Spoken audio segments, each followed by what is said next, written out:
So let me tell you a little story that I heard not that long ago.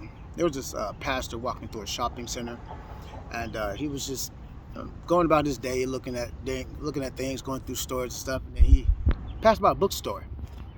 Well, inside the bookstore, there was different types of genres and stuff. And he passed one where it was there were a book of spells lying there. So he kind of just flipped through it real quick to see what it was. He felt a little uncomfortable there, but he was curious. So he decided to buy the book. And the very next day, which was Sunday, I believe, he took it to church. He got up in front of his congregation and was like, bear with me, y'all. I went to the store and I bought this book. It's a book of spells. He noticed the congregation got a little uncomfortable. He said, I brought it up to you to read a few spells for y'all. A couple of people's eyes widened up. Some people walked up and left. Some people held their Bibles closer.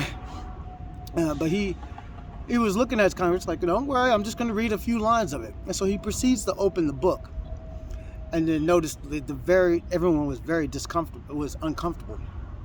So he chuckled a little bit. He said, look at y'all. He pulled it up, and it was actually a puzzle book.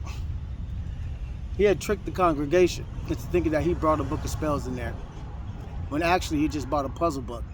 But he's like, it's so interesting that I tell y'all I bring a book of spells in here and y'all get fidgety, but when I talk to y'all about the Bible, y'all don't treat it with the same type of awe as y'all do a book of spells.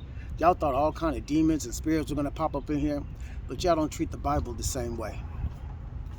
I found it very fascinating because when he first told the story, my eyes did the same thing. Like, you brought a book of spells into church, but do I show the Bible the same type of respect as someone who brought a book of spells?